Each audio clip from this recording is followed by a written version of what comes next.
300 people watched in silence as a billionaire walked across the ballroom Thank you, floor. Marcus. It's 20 steps. beautiful. That is all it took to destroy a marriage. His pregnant wife stood frozen, her hand pressed against her bare throat. The diamond necklace that had survived 2 world wars was gone, ripped from her neck without warning, without explanation. And now it was hanging around his mistress's neck. These But here photographs is what Marcus confirm the Ashford did offshore not know. accounts. Here is what We made look him the for assets stupidest seizure billionaire in first thing Connecticut. tomorrow. His mother-in-law was watching, recording everything. And she happened to be the most ruthless divorce attorney in the state. What follows is a story of betrayal so complete it will make your blood boil, of secrets so dark they will shock you, and of a revenge so perfectly executed that by the end you will be cheering. Stay with me until the very last minute, because the final twist, you will never see it coming. This is the story of how one satisfying destroyed a billionaire. The clasp snapped against her collarbone before she understood what was happening. Carolyn Ashford had been laughing, actually laughing. For the first time in weeks, she had felt something close to happiness. The Hartwell Foundation Gala was in full swing around her.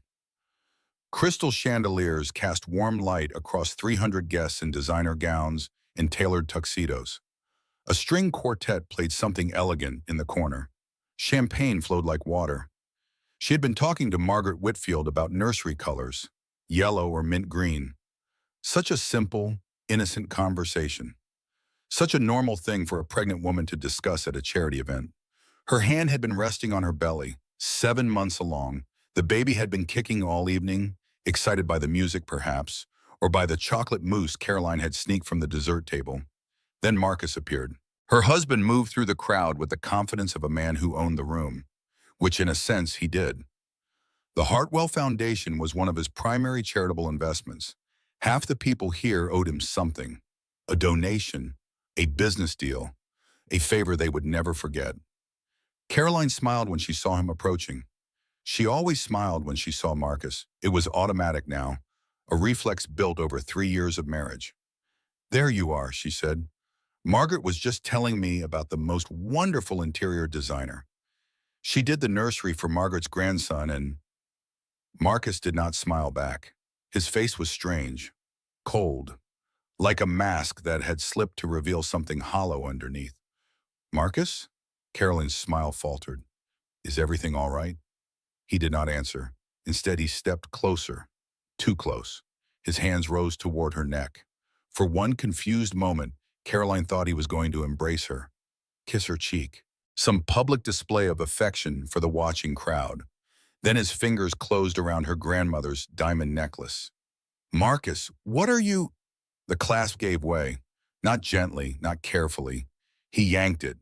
The metal bit into her skin before it broke, a small sharp pain that would leave a mark. The necklace fell into his palm, diamonds and platinum, worth more than most people earned in a decade. Her grandmother had worn it through 2 world wars, had hidden it from soldiers and smugglers and everyone who tried to take it. "You do not deserve this anymore," Marcus said. His voice was loud enough to carry, loud enough for Margaret Whitfield to hear, for the couple beside them to hear, for the ripple of silence to spread outward like a stone dropped in still water. Carolyn's hand flew to her bare throat. The skin there felt cold, wrong, naked in a way that had nothing to do with modesty. "I do not understand," she whispered, but she did understand. Looking into her husband's eyes, she understood everything. The late nights at the office, the business trips that lasted longer than necessary, the way he had been looking through her instead of at her for months now. She understood. She just could not accept it. Not here, not like this, not in front of everyone they knew. Marcus turned away from her, turned away from 3 years of marriage, and 7 months of pregnancy, and every promise he had ever made. He walked 20 feet. Carolyn counted every step, would remember that number for the rest of her life. 20 steps from wife to mistress. 20 steps from everything she thought she knew to a truth she could not escape.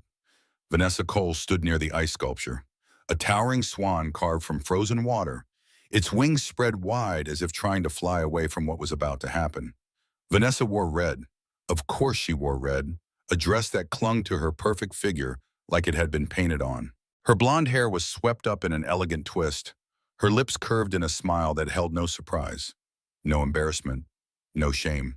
She had been waiting for this moment. Maybe she had been waiting all evening. Maybe she had been waiting for 3 years. Marcus lifted the necklace. The diamonds caught the light from the chandeliers and scattered rainbows across the marble floor. Beautiful. Obscene. He placed them around Vanessa's neck. His hands were gentle now. Careful. The same hands that had yanked the necklace from Caroline's throat with enough force to leave bruises. He kissed Vanessa's cheek. She touched the diamonds and laughed. The sound cut through the silent ballroom like broken glass dragged across skin. Caroline could not breathe. The air had turned to cement in her lungs. The baby kicked hard against her ribs, sensing her distress, trying to remind her that she was still alive, even though everything else had died. This is not happening. I am dreaming. I have to be dreaming. Wake up, wake up, wake up. But she did not wake up, because this was not a dream. This was her life, her marriage, her grandmother's necklace on another woman's neck. The champagne glass slipped from her fingers. She did not remember holding it. The crystal shattered against the marble floor. Champagne splashed across her emerald gown. Someone gasped. Someone else whispered something she could not hear. The string quartet had stopped playing. The entire room had frozen. 300 people staring at Caroline Ashford, watching her world collapse in real time. Move. You have to move. You cannot stand here forever. But her feet would not obey. They had grown roots into the marble. Her legs had turned to stone. She was a statue now, a monument to humiliation. Marcus was not even looking at her. He was whispering something to Vanessa, something that made her laugh again. That musical, poisonous laugh. He is laughing too. They are both laughing. At me. In front of everyone. The tears came. She could not stop them. Hot and shameful, streaming down her face, ruining the makeup she had spent an hour applying. She had wanted to look beautiful tonight. Had wanted Marcus to see her and remember why he had married her. What a fool she had been. What a stupid, naive, trusting fool. Caroline, a hand gripped her elbow. Firm, urgent, Diane Whitmore, her best friend since freshman year at Wellesley. Diane's face was pale with fury. Her jaw clenched so tight the muscles stood out beneath her skin. We are leaving, Diane said. Right now. Do not look at them. Do not say anything. Just walk. I cannot. Caroline's voice came out broken, a whisper. I cannot feel my legs. Then I will carry you. I will throw you over my shoulder like a sack of flour if I have to. But we are not staying here one more second. Before Diane could make good on her threat, another figure appeared at Caroline's side. Eleanor Bishop, 58 years old. Silver hair swept back in an elegant chignon. A black dress that cost more than most people's cars. And eyes that had seen everything and remained untouched by any of it. Eleanor Bishop had been a divorce attorney for 30 years. She had dismantled the fortunes of countless wealthy men, had heard every lie, witnessed every betrayal, cataloged every form of cruelty that human beings could inflict on each other in the name of love.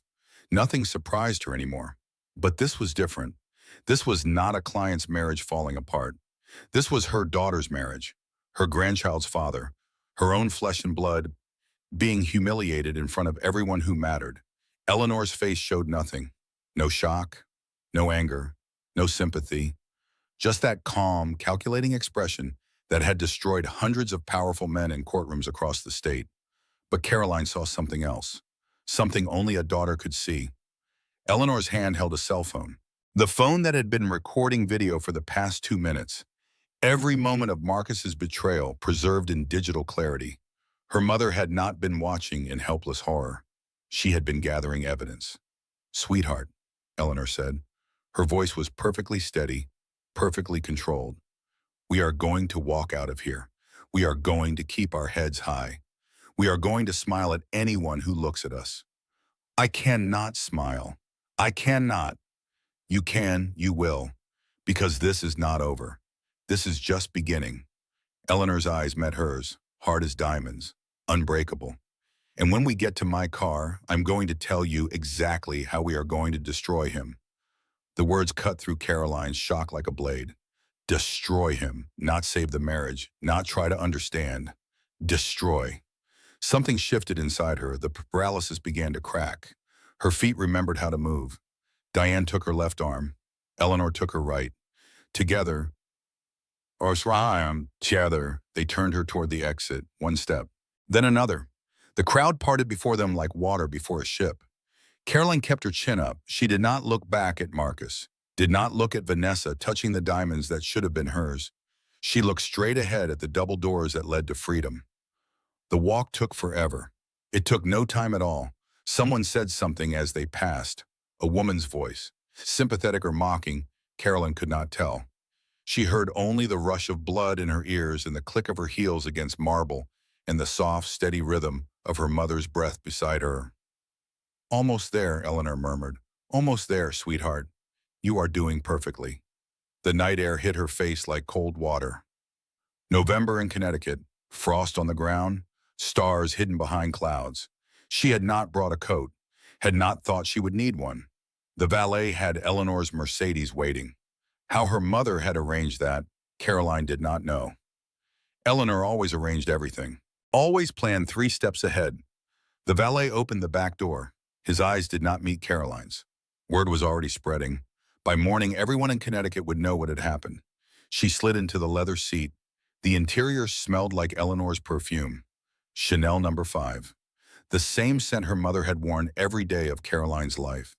The smell of safety, of home. Diane climbed in beside her. Eleanor took the driver's seat. No one spoke. The engine purred to life. The headlights swept across the parking garage.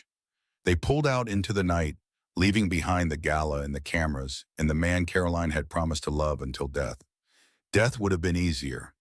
Death would have made sense. This was something else. Something worse. Caroline's hand rose to her throat. Her fingers touched bare skin where the necklace had rested for 3 years. The chain had left a faint indent, a mark, evidence of what had been stolen. Then her hand moved lower, to the swell of her belly, to the baby who had no idea that her father had just destroyed everything. 20 feet. He walked 20 feet, across a crowded room, in front of everyone. He did not care who saw. He wanted them to see. The thoughts came faster now, each one sharper than the last. How long has this been going on? How many times did he come home from her and climb into bed beside me? How many times did I kiss him not knowing where his mouth had been? She was going to be sick. She was certain of it. The nausea rose in her throat, mixed with grief and rage and something that might have been relief, because part of her had known. Deep down in the place where women keep the truths they cannot face. She had known something was wrong, had felt the distance growing between them, had told herself it was stress. The company, the upcoming IPO, the pregnancy hormones making her paranoid. She had told herself so many lies, and Marcus had let her believe them. The city lights blurred past the window. They were heading toward Darien, toward Eleanor's house, toward the childhood bedroom Caroline had left behind when she married the man she thought would give her everything. I was so happy tonight, she heard herself say. The words came out broken, barely audible. I was standing there thinking about nursery colors, about what kind of mother I would be, about how lucky I was. I know, sweetheart. Eleanor's voice floated back from the driver's seat. He looked at me while he did it. He looked right at me while he put that necklace on her. He wanted me to watch. I know. Why? Caroline's voice rose, cracked, shattered. Why would he do that? Why not just tell me? Why not just ask for a divorce like a normal person? Why did he have to humiliate me in front of everyone we know? Eleanor was quiet for a long moment. The only sound was the hum of the engine and the whisper of tires on asphalt. Because he wanted to break you, Eleanor finally said. He wanted to make you look unstable, hysterical. He wanted 300 witnesses who would remember you crying and falling apart while he remained calm. Why would he want that? Because broken women do not fight back. Because unstable mothers lose custody battles. Because Marcus Ashford does not just want to leave you, sweetheart. He wants to destroy you first. The words landed like blows, each one knocking something loose inside Caroline, illusions, hopes, the last fragments of the life she thought she had. He is not going to win, Diane said from beside her. Her voice was fierce. protective. We are not going to let him win. No, Eleanor agreed. We are not. Carolyn pressed her palm against her belly, felt her daughter kick in response. Strong, insistent, alive. I will protect you, whatever happens, whatever I have to do. I will protect you. It was the only clear thought in the chaos. The only thing that made sense. The drive took 23 minutes. Carolyn watched the clock on the dashboard, counted every second, 23 minutes from the end of her marriage to the beginning of whatever came next. They pulled into Eleanor's driveway. The house rose before them, colonial, white, the same house where Caroline had learned to walk, where she had cried over broken hearts and celebrated small victories, where her father had lived in Bondham and left them behind. It looked different now, like a fortress, a place to hide and heal and plan. Inside, Eleanor said, both of you, I need to make some calls. Carolyn let Diane help her out of the car, let her best friend guide her up the walkway and through the front door and into the warmth of her mother's house. The living room was exactly as she remembered. Same furniture, same photographs on the mantel, same smell of lemon polish and old books. She sank onto the couch. The cushions embraced her like arms. She was so tired. Tired in a way that sleep could not fix. I'm going to make the tea, Diane said. You are going to sit here and breathe. And then we are going to figure out what comes next. Carolyn nodded, did not trust herself to speak. Diane disappeared into the kitchen. The sound of cabinets opening and water running floated through the house. Normal sounds, domestic sounds, as if the world had not just ended. Carolyn stared at nothing, at everything, at the remnants of a life that no longer existed. The worst part was not the necklace. It was what she would find when she got home. Mirror technique moment. Carolyn's hand going to her throat, then her belly. The instinctive protection of self, then child. The same gesture millions of women have made in moments of crisis. The same desperate reaching for something solid in a world that has turned to smoke. The tea grew cold in Caroline's hands. She did not remember Diane giving it to her. Did not remember wrapping her fingers around the warm ceramic. Time had become strange, elastic, minutes stretching into hours or collapsing into seconds without warning. Eleanor was on the phone in the study, her voice a low murmur through the closed door, making calls, pulling strings, setting things in motion that Caroline could not yet comprehend.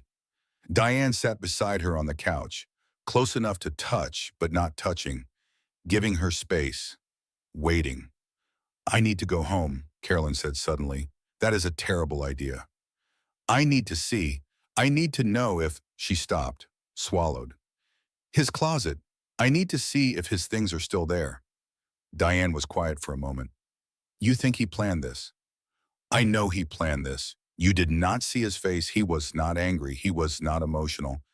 He was just, she searched for the word, satisfied, like he was checking something off a list. Then we should go together tomorrow, when it is daylight and you have had time to— No. Caroline set down the tea, rose to her feet. The movement made her dizzy, but she steadied herself against the arm of the couch. I need to go now before he gets back, before he has a chance to cover his tracks. Caroline, please, Diane, I need to do this. I need to see it for myself. Eleanor appeared in the doorway, still in her black dress, still perfectly composed. But there was something in her eyes now, a sharpness that had not been there before. Go, she said. Diane stared at her. You cannot be serious. She is 7 months pregnant and in shock. She should be resting, not— She should be gathering evidence. Eleanor crossed to the closet, retrieved a coat, handed it to Caroline. Take photographs of everything. His closet, his office, any documents you can find. Do not touch anything you do not have to, and do not stay longer than 30 minutes. Mom, I will have Graham Thatcher on standby. He is the best forensic accountant in the state. If Marcus is hiding assets, Graham will find them. But we need a starting point, something to tell us where to look. Carolyn took the coat, wrapped it around her shoulders. It smelled like Eleanor's perfume, like safety. 30 minutes, she said. I will be careful. I know you will. Eleanor pulled her into a brief, fierce hug. You are stronger than you think, sweetheart. You have always been stronger than you think. The Ashford estate loomed against the night sky, 10,000 square feet of stone and glass, a wedding gift from Marcus. He had wanted to give her a castle, he said, a place where they would raise their children and grow old together and build a dynasty. What a beautiful lie it had been. Diane parked in the circular driveway. The house was dark, no lights in the windows, no sign of life. His car is not here, Diane observed. Good. That means I have time. I am coming with you. No, stay here. Keep the engine running. If he shows up, I am not leaving you alone with him. Carolyn looked at her friend, at the fierce determination on her face, at the loyalty that had never wavered in 15 years of friendship. Fine, but stay quiet, and do not touch anything. They approached the front door. Carolyn's hand trembled as she entered the security code. The lock clicked. The door swung open. The house smelled wrong. She noticed it immediately. Something stale, old, like a room that had been closed up for too long, like no one had been living here even though she had been living here just this morning. Marcus, she called out. Her voice echoed through the empty foyer. No response. She flipped on the lights. The foyer blazed to life. Marble floors, curved staircase, a chandelier that cost more than most people's houses. And there, by the stairs, a suitcase, Louis Vuitton, the one Marcus used for business trips, packed, ready. He was leaving, Carolyn whispered. He packed before the gala. She moved through the house, up the staircase, down the hall to the master bedroom, each step heavier than the last. The bedroom door was open. She stepped inside. The smell was stronger here. Stale cologne, cold air. The window was cracked open, letting in the November chill. She went to his closet, pulled open the doors, half empty. His suits were gone, the ones he wore to board meetings and investor presentations. His watches, the Rolex collection he had started before they met, the drawer where he kept his passport, empty.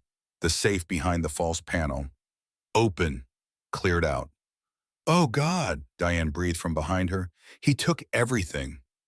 Not everything. Carolyn's voice was steady now, strange, like it belonged to someone else. He left enough to make it look normal. But the important things, the things he actually cared about, those are gone. She pulled out her phone, started taking photographs. The empty hangers, the clear drawers, the open safe, evidence. Her mother wanted evidence. She would give her evidence. His office, she said, he has a computer in his office. The home office was down the hall, dark wood and leather chairs and a view of the gardens that cost more to maintain than most people earned in a year. Carolyn had never liked this room. It smelled like Marcus, like his ambition, like the secrets he kept locked behind those expensive oak doors. The laptop sat on the desk, screen dark. She touched a key. The screen blazed to life. He had not logged out, had not even closed his email. In his hurry to get to the gala, to humiliate her, to begin his new life, he had forgotten to secure his own computer. Or maybe he had wanted her to find it. Maybe this was part of the plan too. She did not care anymore. Whatever game he was playing, she was going to beat him at it. The inbox was open. Hundreds of messages. She scrolled through them. Business, business, business. Then one subject line caught her eye. Turks and Caicos confirmation. Mr. and Mrs. Ashford. Her heart stopped, actually stopped. She felt it stutter in her chest before resuming its rhythm. She clicked on the email, read the word, read them again, a third time. Confirmation for 2 guests. Resort name, Parrot K, room type, honeymoon suite, ocean view. Departure date, tomorrow morning. Tomorrow. He was leaving tomorrow. With Vanessa, to a honeymoon suite. They had gone to Turks and Caicos for their honeymoon, the same resort. Maybe even the same room. He was going to remake those memories with someone else. Overwrite them. Replace her, Diane. Her voice came out strangled. Look at this. Diane looked. Her face went white. That absolute bastard, she whispered. That complete and utter bastard. Carolyn kept scrolling. More emails, more evidence. A thread with someone named Vanessa Cole, going back months, years. Cannot wait to see you tonight. The dress is perfect. He will not be able to keep his eyes off you. Soon, baby. Soon it will just be us. Once the IPO is done, she suspects nothing. She is too busy with the pregnancy to notice anything. The words blurred. Carolyn's hands were shaking so badly she could barely hold the phone steady as she photographed each email. 2 years. The affair had been going on for 2 years. Since before she got pregnant. Since before they started trying for a baby. He was already with her when he suggested we start a family. He was already planning to leave me when he held my hand at the fertility clinic. The realization was too big to process. Too monstrous. She filed it away, put it in a box, locked it. She would deal with it later. When she was alone, when she could afford to fall apart. We need to leave, Diane said. We have been here 20 minutes. Your mother said 30. One more thing. Carolyn navigated to the file folder. Marcus always kept important documents on his desktop. Organized. Labeled. He was meticulous about everything. She found a folder labeled personal. Inside were bank statements, account numbers she did not recognize, companies with names she had never heard of. BlackRock Holdings LLC, Cayman Capital Partners, Ashford Family Trust. What is all this? Diane asked. I do not know, but my mother will. Carolyn forwarded the entire folder to Eleanor's email, then deleted the forwarded message from Marcus's sent folder, then emptied his trash. Let him wonder how they found out. Let him search his computer and find nothing. Let him feel even a fraction of the confusion and betrayal she was feeling right now. Now we can go, she said. They left through the front door, locked it behind them, drove away into the night without looking back. Caroline did not cry, did not speak, just sat in the passenger seat and watched the house disappear in the rearview mirror. She would never set foot in that place again, would never sleep in that bed or cook in that kitchen or tend that garden. It had never been her home, just another beautiful prison. Eleanor was waiting when they returned to Darien. Graham Thatcher was with her, a tall man with gray at his temples and wire-rimmed glasses. He looked like a professor, moved like a hunter. Show me, he said without preamble. Carolyn handed over her phone. Graham began scrolling through the photographs. His expression did not change, but something flickered in his eyes. Interest, excitement, the look of a man who had just found exactly what he was looking for. Shell companies, he murmured. At least half a dozen, registered in Delaware and the Caymans. This one here, he pointed to a document. This is a property deed, beachfront property, purchased 18 months ago. How much money are we talking about? Eleanor asked. Hard to say without a full audit, but based on these account balances, Graham did some quick calculations. Conservative estimate, 40 to 50 million in hidden assets. The number hung in the air, incomprehensible, obscene. His official net worth is 90 million, Carolyn said slowly. If he has been hiding 50 million, then more than half of everything he owns was deliberately concealed from you. Eleanor's voice was cold, precise. Under Connecticut law, that is fraud, serious fraud. There is more. Graham swiped to another photograph. This email thread with his attorney, they are discussing something called a prenuptial modification. We do not have a prenup, Carolyn said. He refused to sign one. He said he trusted me.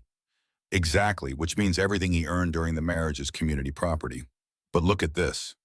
Graham enlarged the image. He has been working with his lawyer to retroactively claim certain assets as premarital property, forging documents to make it look like these shell companies existed before your wedding. Can he do that? He can try, but now that we know what to look for, Graham smiled. It was not a pleasant smile. He cannot hide anything from me. I built my career on finding money that people did not want found. Eleanor turned to her daughter. Caroline, I need you to listen to me very carefully. I am listening. Everything that happens in the next 72 hours will determine the rest of your life and that baby's life. Marcus is not just having an affair. He is not just leaving you. He is building a case, a legal case, to take everything, your money, your reputation, your child. Why would he want custody? He does not even want to be a father. He has made that perfectly clear. He does not want to be a father. He wants leverage. He wants to force you to accept whatever scraps he offers in exchange for access to your own daughter. The words should have devastated her. Instead, they clarified everything, made the path ahead crystal clear. Then we have to beat them, Caroline said. We have to build a better case. Faster. Eleanor nodded. I have handled 412 divorce cases in my career. I have never lost one. I do not intend to start with my own daughter. What do we do first? First, you rest. You are pregnant and in shock, and your body needs time to recover. Diane will stay with you. I will wake you if anything urgent develops. I cannot sleep, not after. You have to try. The fight starts tomorrow. I need you strong. Carolyn wanted to argue, wanted to stay awake and plan and prepare, but her body was already betraying her. The adrenaline fading, the exhaustion crashing over her like a wave. Okay, she said, okay. Diane helped her upstairs, to her childhood bedroom, the same floral bedspread, the same books on the shelf, the same glow-in-the-dark stars on the ceiling that she had put up when she was 12. She changed into pajamas, climbed into the narrow twin bed, pulled the covers up to her chin. The baby settled, growing still as Caroline's body relaxed. I am going to be right here, Diane said, in the chair. All night you are not alone. I know. Caroline closed her eyes. Thank you. Do not thank me. Just sleep. Tomorrow we go to war. War, yes. That was what this was now. Sleep came eventually, fitful and filled with dreams of diamonds falling into darkness and a man walking 20 feet away from everything she thought she knew. Validation whisper number 1. I am not crazy. He has been planning this for months, maybe years, and I almost did not see it in time. Breathing room, Carolyn in the nursery before they left the house. Standing in the doorway, looking at unpainted walls and an unmade crib still in boxes. A rocking chair she bought 3 months ago. A future that no longer exists. She stands there for a long time. Does not enter, does not touch anything, just looks. Then she turns away, closes the door, walks out of her old life forever. Morning arrived like an unwelcome guest. Caroline woke to the smell of coffee and the sound of voices downstairs. Her body ached. Her eyes were swollen from crying in her sleep. The baby was restless, kicking against her ribs as if trying to escape. She lay still for a moment, staring at the ceiling, at the glow-in-the-dark stars that had faded with time but never completely disappeared. This is real. This is my life now. The thought was almost too heavy to bear. But she forced herself to sit up, to swing her legs over the side of the bed, to stand. Survival required movement, required action, required getting up even when staying down felt easier. She found clean clothes in the closet, things she had left behind when she married Marcus. Jeans that no longer fit over her pregnant belly, sweaters that were out of style. She settled for a loose dress and a cardigan that had belonged to her father. The stairs creaked as she descended. The sound was familiar, comforting. So different from the silent glide of the marble staircase in the Ashford mansion. Eleanor was in the kitchen with Graham Thatcher, papers spread across the table, laptops open, coffee cups empty and refilled. Good, you are awake. Eleanor did not look up from the document she was reading. Sit down, eat something. I am not hungry. I did not ask if you were hungry. You are pregnant. Eat. A plate appeared before her. Toast, scrambled eggs, orange juice. She forced herself to take a bite, then another. Her stomach protested but eventually accepted the food. What did you find? She asked. Graham leaned back in his chair, removed his glasses, rubbed his eyes. Where do you want me to start? The beginning. The shell companies go back further than we thought. The first one was registered 4 years ago, before your wedding. Marcus has been hiding money from the start. 4 years, her entire marriage. Every moment of it built on lies. How much? Current estimate being about $53 million in hidden assets. That includes the Cayman property, 3 cryptocurrency accounts, and a private investment fund registered in Singapore. Singapore. He has been moving money internationally for years, building a network of accounts that would be nearly impossible to trace. But you trace them.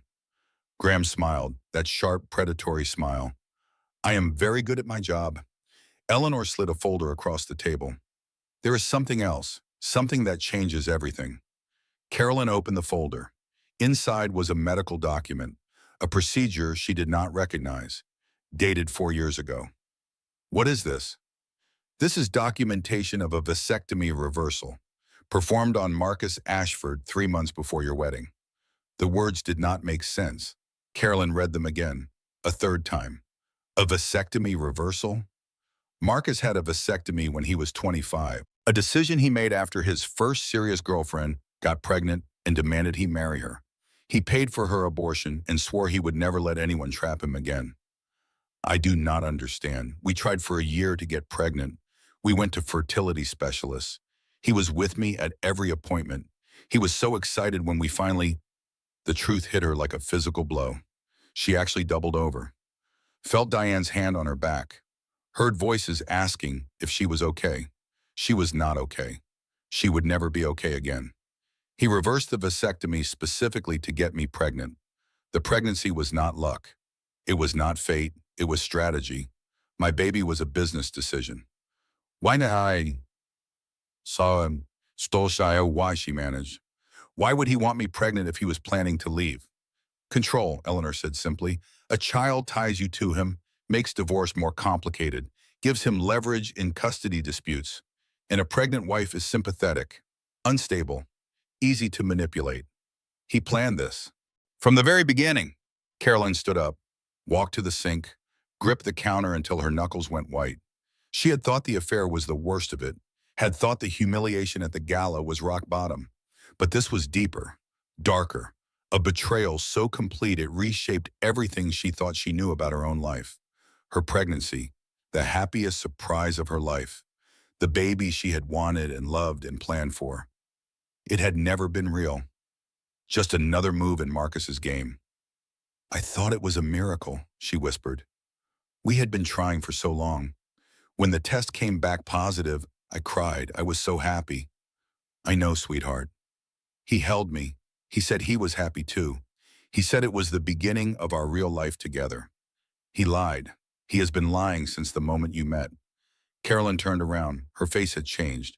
The grief was still there, but something else had joined it. Something harder, colder. What else? What else has he been hiding? Graham and Eleanor exchanged glances, a silent communication between two people who had worked together for years. The therapist, Eleanor said, Dr. Sarah Mitchell, the one Marcus recommended when you started experiencing anxiety during the pregnancy.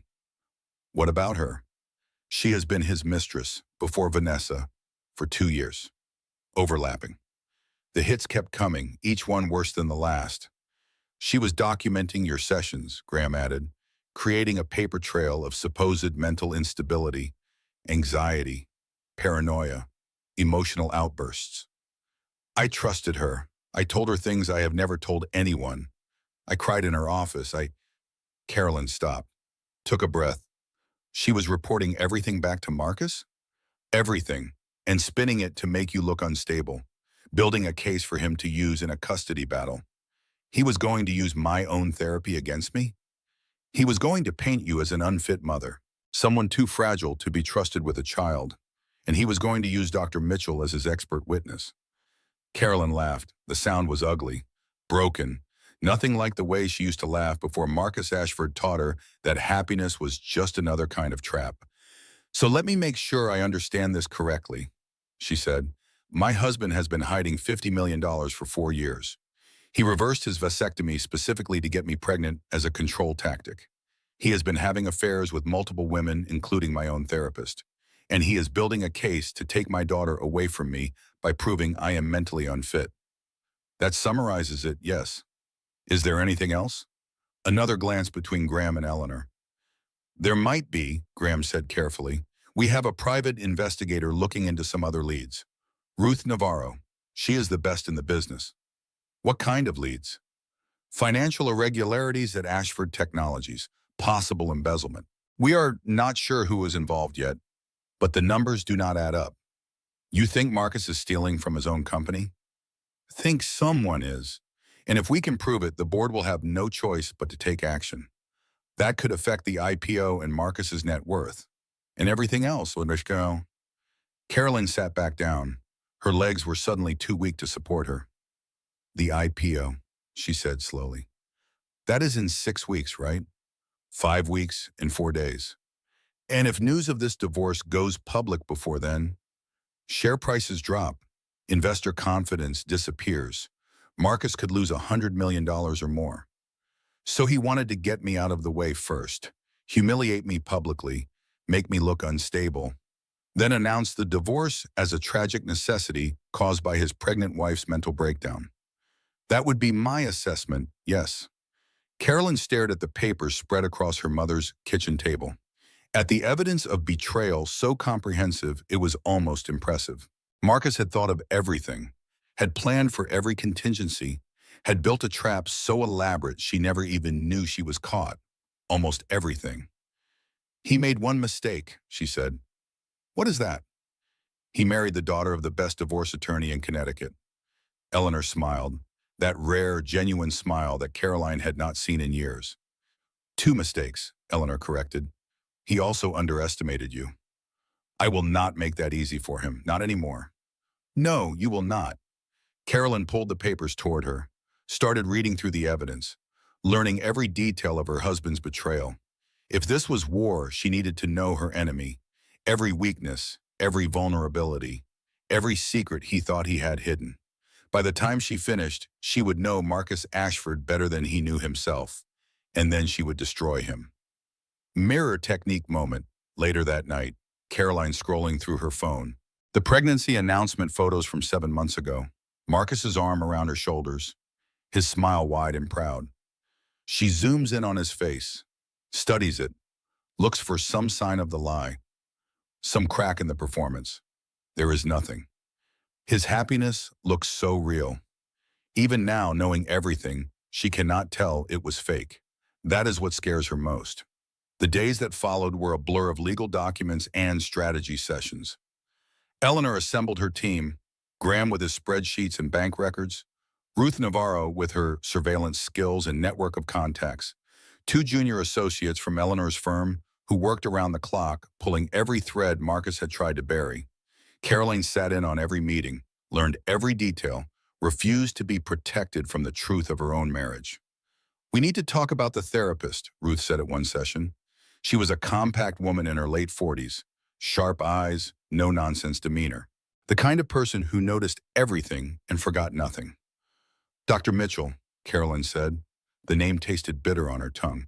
I have been following her. She and Marcus have been meeting at a hotel in Stamford every Thursday afternoon. Have been for 2 years. 17 instances documented, Graham added. Credit card receipts, hotel security footage. Text messages we obtained through, let us call them unconventional channels. Is that legal? The messages were sent to Marcus's phone. You have a legal right to marital communications. How we became aware of them is a gray area, but the content is admissible. What do the messages say? Ruth pulled out a folder. They discuss you at length. Dr. Mitchell reports on your sessions. Marcus gives her instructions on what to emphasize, what to document, how to frame your words to make them sound more alarming. Caroline took the folder, read the messages, each one a knife in her chest. She cried again today. 45 minutes straight, mentioned feeling overwhelmed and alone. Perfect ammunition for the custody filing. She is more paranoid than usual, asked if I thought Marcus was hiding something. I redirected toward her childhood abandonment issues. She bought it completely. The pregnancy is making her increasingly emotional. I have documented 3 panic attacks this month, all exaggerated, of course, but the records will hold up in court. Carolyn set down the folder. Her hands were steady, her voice was calm. Can we use this to destroy her? We can do better than that, Eleanor said. Dr. Mitchell violated every ethics code in existence, having an affair with the husband of a patient, documenting false medical information, conspiring to strip a mother of custody. When we file the complaint, she will lose her license in every state where she is certified. And her testimony becomes worthless. Any judge will throw it out once they see the evidence of her relationship with Marcus. Good. What else? Ruth hesitated. There is one more thing about Vanessa Cole. What about her? She has been embezzling from Ashford Technologies, small amounts at first, larger sums more recently. We are looking at approximately $2.3 million over 18 months. Does Marcus know? We do not think so. She has been careful, but she made some mistakes. The money trail leads back to a personal account in her name. Why would his own mistress steal from him? Insurance, probably. She knows what he is, knows he will eventually discard her like he discarded everyone else. She is building a nest egg for when that happens. Is there anything else about Vanessa? Another hesitation. Ruth looked at Eleanor. Eleanor nodded. She was pregnant, Ruth said quietly. 7 weeks. She terminated the procedure 4 days ago. Marcus does not know. And the information should have triggered some emotion, jealousy, anger, relief. Instead, Caroline felt only a distant sadness. For Vanessa, for the child that would never exist, for all the women Marcus Ashford had used and discarded. I thought I was the only one he was destroying. I was not even special in that. Can we use the embezzlement? We can threaten to expose it, offer her immunity in exchange for cooperation. You want to turn her? I want to give her a choice. She has been inside Marcus's world for years. She knows things, seen things, and right now she is scared. Scared people make deals. Carolyn nodded slowly. Do it. Contact her, see what she has to offer. Are you sure? She is the woman who... I know who she is. I also know that we need every advantage we can get. If she wants to help burn down his empire, I am willing to give her the match. Eleanor smiled, pride in her eyes. You are thinking like a lawyer, she said. I am thinking like a mother. Whatever it takes to protect my daughter. That is all that matters now. Validation whisper number 2. I thought I was the only one he was destroying. I was not even special in that. Just one more victim in a long, long line. Marcus came to Eleanor's house on the 5th day. Carolyn was alone when the doorbell rang. Her mother at the office. Diane gone to pick up groceries. No one expected him to show up in the middle of a Tuesday morning, but there he was, standing on the porch in a cashmere coat that cost more than most people's rent, his face carefully arranged in an expression of concern, contrition, love. Carolyn did not open the door. She stood on the other side of it, looking through the peephole at the man she had married, the man she had trusted, the man who had systematically destroyed everything she thought she knew. I know you are there, Marcus said. I can see your shadow through the glass. Please, Caroline, just let me explain. She did not move, did not speak, just watched. I made a mistake, he continued. At the gala, I was not thinking clearly. The stress of the IPO, the pressure from the board, I snapped. It was wrong. I know it was wrong. Still, she said nothing. Vanessa means nothing. She is just a distraction, a stupid mistake. What we have is real. What we have built together. Our family, our future. The word family almost made her laugh, almost, but that it would require opening her mouth, and she did not trust what would come out if she did. I love you, Caroline. I love our daughter. Please, let me come in. Let me make this right. She finally spoke, her voice flat, empty of emotion. Go away, Marcus. Caroline, go away now before I call the police. Silence, long, heavy. Then she heard something change in his voice. The mask slipping, the real Marcus emerging from behind the performance. Fine, if that is how you want to play this. But we need to talk about the divorce, about custody arrangements, about what happens next. My attorney will contact yours. Your mother is not your attorney. She is too personally involved. Any competent judge will recuse her. My mother is not my attorney of record. She is merely advising. Graham Thatcher will handle the actual filings. A pause. Marcus had not expected that. You have already hired a team. I have already begun building my case. You should do the same. Now leave. Another long silence. Then Marcus laughed. A short, ugly sound. You think you can beat me? Do you have any idea who you are dealing with? I have lawyers who bill more per hour than your mother earns in a week. I have connections in every courthouse in this state. I have a documented history of hiding assets, shell companies, offshore accounts, a property in the Caymans you purchased with marital funds. He went still. She could hear it through the door, the sudden absence of movement, the held breath. How do you know about that? You left your computer logged in. Did you forget? In your hurry to humiliate your pregnant wife, you forgot to cover your tracks. That is impossible. There is no way you could have. I know about the Singapore fund too, and the cryptocurrency accounts, and the vasectomy reversal 3 months before our wedding. Complete silence now, not even breathing. Everything you tried to hide, Caroline continued, every lie you thought you got away with.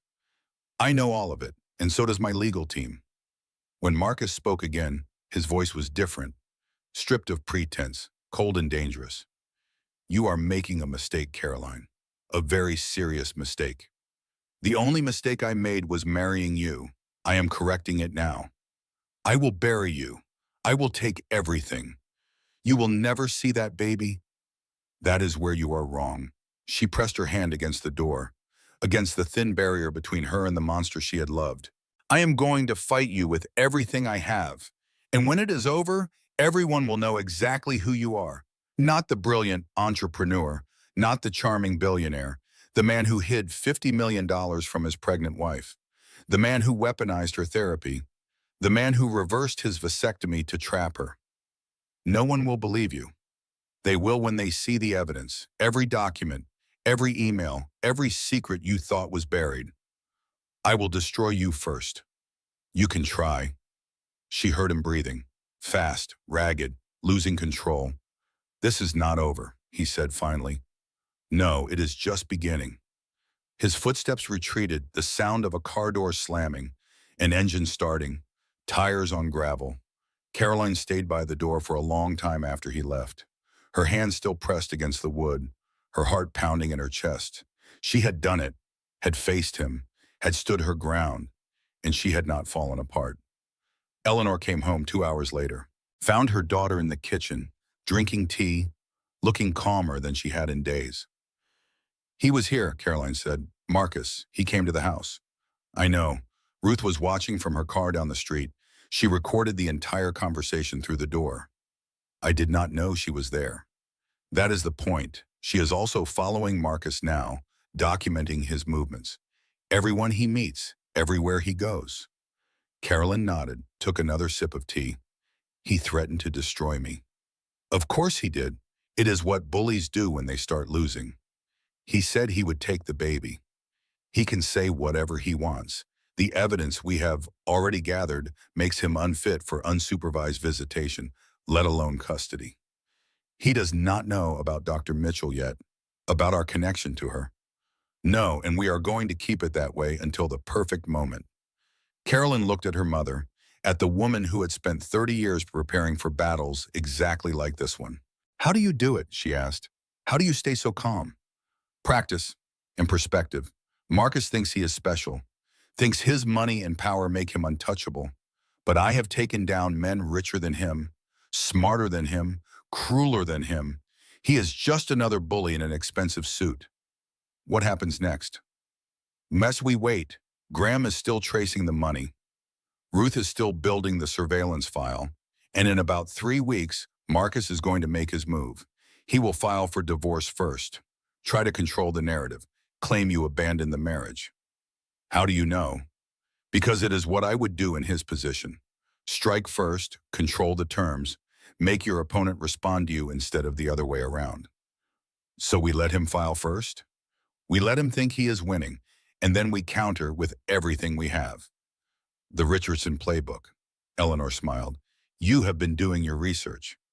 I remembered the name from the night at the hospital. You mentioned it when I said I wanted to fight. Jonathan Richardson, 15 years ago, hedge fund manager worth $200 million. Thought he was untouchable. Thought his money could protect him from consequences. What happened to him? He lost everything.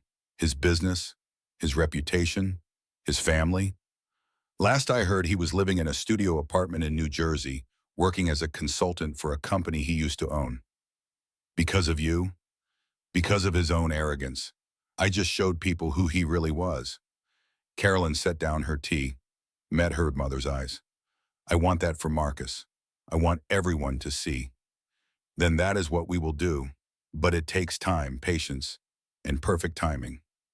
I can be patient. I know you can.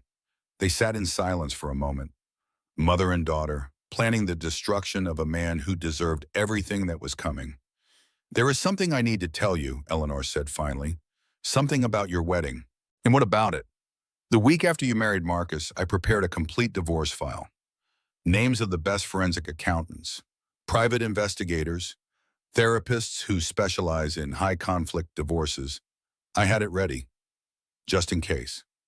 Carolyn stared at her. You expected this. I hoped I was wrong, but yes, I saw something in Marcus that worried me. The way he looked at you, like you were a possession, a prize he had won. Why did you not say anything? Would you have listened? The question hung in the air, both of them knowing the answer. No, Carolyn admitted. I would have been angry. I would have accused you of trying to ruin my happiness. Exactly.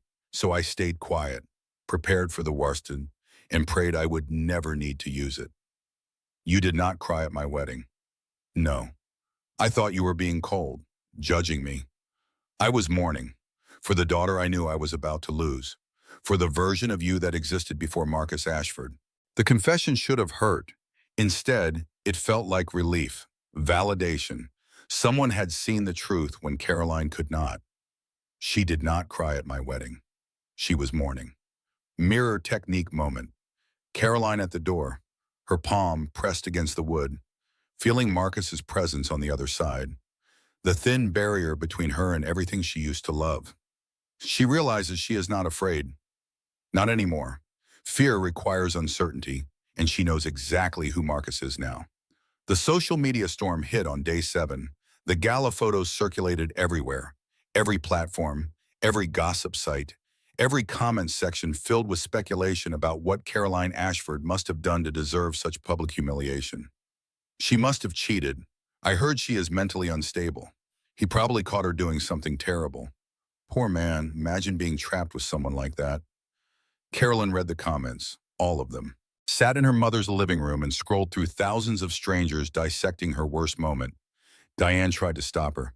This is not healthy. You are torturing yourself. I need to know what people are saying. People are saying whatever makes them feel better about their own lives. It has nothing to do with reality. It has everything to do with reality. This is the narrative Marcus is building. This is what people will believe unless we give them something else. She kept scrolling, past the cruel comments, past the speculation, until she found something that made her stop. A photo, posted by someone who had been at the gala, not the official photographer, just a guest with a phone. It showed Marcus, his face. The moment he took the necklace from Caroline's throat, he was smiling, not the sad smile of a man forced into a terrible situation, not the angry grimace of someone reacting to provocation, a calm, satisfied smile. The expression of someone who was exactly where he wanted to be. Look at this, Caroline said. Handed the phone to Diane. Diane looked. Her face went pale. He is enjoying it. Yes. He actually enjoyed humiliating you. Yes. That's sick, twisted. Diane stopped, took a breath. We need to save this. Show it to your mother. Already sent it.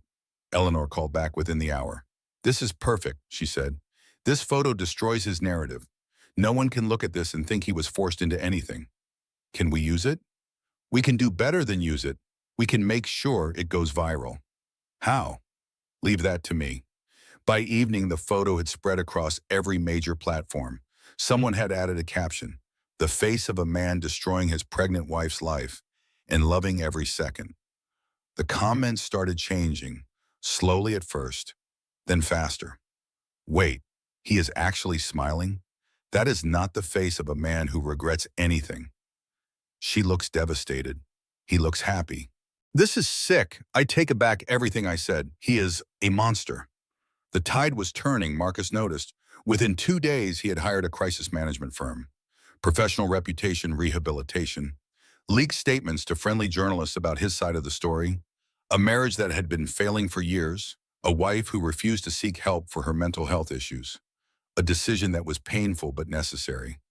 The counter-narrative spread, but the photo had done its damage. Every time someone saw Marcus's statement, they remembered that smile. That cold, satisfied expression. People did not forget things like that. He is panicking, Ruth reported at the next strategy session. His lawyers have been working around the clock. They know we have something on him. They just do not know how much. Let them wonder, Eleanor said. Uncertainty is more frightening than certainty. What about the therapist? Caroline asked. Are we ready to move on that? Not yet, Doctor. Mitchell is our nuclear option. We save her for when we need maximum impact. When will that be? When Marcus files for custody. When he tries to use her testimony against you.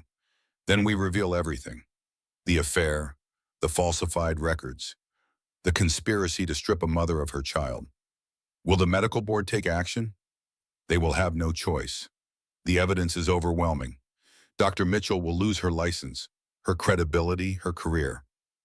Good. The word came out harder than Caroline expected. She did not recognize her own voice anymore, did not recognize the woman she was becoming. Maybe that was okay. Maybe the woman she used to be was too soft for this fight. The hospital scare came on day 12. Carolyn was reviewing documents in her mother's study when the first contraction hit. Sharp, sudden, like a fist closing around her entire torso. She gasped, dropped the papers. Her hand flew to her belly. Mom? Eleanor looked up, saw her daughter's face, went pale. How bad? Bad. It is too early. I am only 31 weeks. Another contraction, stronger than the first. Caroline doubled over. We are going to the hospital. Now. The drive was a blur, Eleanor running red lights. Caroline in the passenger seat, breathing through the pain, trying not to panic. Not now, please, not now. She is not ready. I am not ready. The emergency room was bright and cold and filled with strangers asking questions Caroline could not answer. Someone hooked her up to monitors. Someone else inserted an IV. The baby's heartbeat filled the room. Fast but steady. Dr. Rebecca Palmer arrived within 20 minutes. Her face was serious as she examined Caroline. Your blood pressure is through the roof, she said. The stress of the past 2 weeks has taken a severe toll. I need you to stay calm. Is the baby okay? The baby is stable for now. Strong heartbeat, good movement, but your body is sending distress signals. If we do not get this under control, we are looking at early delivery. How early? Too early, 31 weeks. We want at least 37 for optimal outcomes. What do I need to do? Rest, real rest. Not reviewing legal documents until 2 in the morning. Not scrolling through social media. Not confronting your estranged husband. I cannot just stop. There are things that need to be. Those things can wait. Your daughter cannot. The words hit like a slap. Caroline went quiet. I am going to keep you overnight for observation, Dr. Palmer continued. Monitor your blood pressure. Make sure the baby stays stable. And I am putting you on modified bed rest for the remainder of the pregnancy. Modified bed rest? Short walks, light activity, no stress, no emotional confrontations, and absolutely no more gala photographs going viral on the internet. That was not my fault. I know, but your body does not care about fault. Your body is trying to protect your baby. You need to help it. Carolyn nodded, accepted it. What choice did she have? Eleanor arrived at the hospital an hour later, sat beside the bed, took her daughter's hand. Everything else stops, she said. Graham and Ruth can handle the investigation. I will manage the legal filings. You focus on that baby. I cannot just... Yes, you can and you will, because I did not spend 30 years building a career just to watch my granddaughter arrive too early because her mother was too stubborn to rest. There was no arguing with Eleanor Bishop when she used that tone. Carolyn had learned that as a child. Some lessons never faded. Okay, she said. Okay. She lay back against the pillows, watched the monitor that tracked her baby's heartbeat, let the exhaustion finally take her. But sleep did not come easily, not in that cold hospital bed, not with the future so uncertain. Breathing room, Caroline alone at 2 in the morning. The hospital room quiet except for the beeping monitors, city lights through the window, the baby moving inside her. She puts her hand on her belly, feels her daughter kick. I am sorry, she whispers. I am sorry for all the stress. I am sorry your father is who he is. I am sorry you are being born into this mess. Another kick. Softer this time. Like a response. Like forgiveness. We are going to be okay. Somehow. We are going to be okay. Marcus did not come to the hospital. Caroline had not expected him to, but some small part of her had hoped, the part that still remembered who she thought he was, who she had wanted him to be. She texted him once, just to let him know she was there, just to give him the chance to be human. No response. Diane arrived in the morning, brought flowers and magazines and the kind of fierce, protective energy that had defined their friendship for 15 years. "I'm going to murder him," Diane said, slowly, painfully, with my bare hands. "Please do not get arrested on my behalf. I make no promises." They sat together, Diane reading celebrity gossip aloud, Caroline pretending to listen. The normalcy of it almost unbearable. "What am I going to do?" Caroline asked finally. "About everything. The divorce, the custody battle, the baby coming in 6 weeks. How am I supposed to handle all of it?" "You do not have to handle all of it alone." "But I'm alone. That is the reality. Marcus is gone. My father is dead. It is just me and my mother and a legal team that bills by the hour. And me, you have me, always." Carolyn looked at her friend, at the worry in her eyes, the love that had never wavered through breakups and weddings and every other crisis life had thrown their way. "Thank you," she said, "for everything, for being here, for not saying I told you so. I would never say that. You warned me when I first started dating him. You said he seemed too perfect. I said he seemed like a man who was performing being in love. But you were happy, happier than I had ever seen you. I did not want to ruin that. Was I wrong to marry him, to believe in the fairy tale?" Diane was quiet for a moment, choosing her words carefully. "You were hopeful. That is not the same as wrong. You wanted to believe that love could be that simple, that happiness could be that easy. There is nothing wrong with wanting that. But it was never real. Parts of it were real. Your feelings were real. Your hope was real. Just because he was lying does not mean you were." The words settled into Caroline's chest, a small comfort in the middle of so much pain. "I do not know who I am anymore," she admitted. "Without him, without the marriage, without the life I thought I was building. You are Caroline, same as you have always been. The rest is just circumstances." "It does not feel like circumstances. It feels like everything." "I know, but it will not feel that way forever, I promise." Caroline wanted to believe her, wanted to believe that someday this would be a story she told, a chapter in a book with a happy ending. But right now, it did not feel like a story. It felt like drowning. Validation whisper number 3. "I thought I was the only one he was destroying. I was not even special in that. Just another woman who trusted the wrong man." The night in the hospital stretched into forever. Carolyn stared at the ceiling, at the fluorescent lights that never quite turned off, at the shadows that moved across the walls as nurses passed her door. She should have been sleeping. Dr. Palmer had given her something to help, a mild sedative, safe for the baby, supposed to quiet the thoughts. It was not working. When did I disappear? Was it gradual or all at once? The question circled through her mind like a predator waiting for weakness. I used to be someone. I had opinions, dreams. A laugh that came easily. I used to walk into rooms and feel like I belonged there. When did that stop? When did I start looking to Marcus to tell me who I was? She could not pinpoint the moment, could not identify the exact turning point. It had happened so slowly, so gently, like water wearing away at stone. First, he had opinions about her clothes, not demands, just observations. "You look better in blue than yellow. That dress does not flatter your figure. Maybe something more elegant for the company dinner?" She had changed, not because he forced her, because she wanted him to be pleased, wanted to see that smile, that approving nod. Then it was her friends, not directly, but invitations that conflicted with his schedule, weekends that were always busy, until her friendships faded to text messages and occasional lunches that she had to schedule weeks in advance. Diane had survived. Diane was stubborn, but the others had drifted away, and Caroline had let them go. Then it was her career. She had been a junior art curator at the Hartford Museum, loved the work, loved discovering new artists, loved helping beautiful things find their place in the world. Marcus had suggested she take time off, focus on the house, on making a home for them. She would go back eventually. When things settled down, things never settled down. And now here she was, 31 years old, pregnant, alone in a hospital room at 2 in the morning, showing with no job, no savings, no identity that was truly her own.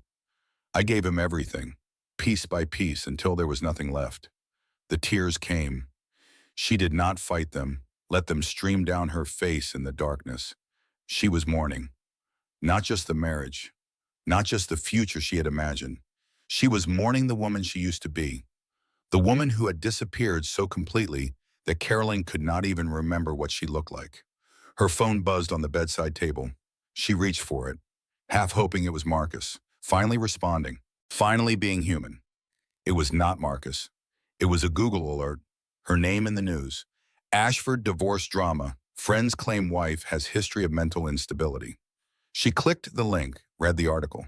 Anonymous sources close to the family describing her history of anxiety, her emotional volatility, her unhealthy dependence on her husband. Dr. Mitchell, it had to be, or Marcus himself, planting stories, building the narrative. They are trying to make me look crazy, and maybe they are succeeding. Maybe I am crazy. Maybe I imagined a marriage that was never real. She opened Instagram without thinking, without intention, her fingers moving on their own. She typed in the search bar, how to know if your marriage is over, then deleted it. Typed it again, deleted it again. What am I looking for? What answer is going to make this better?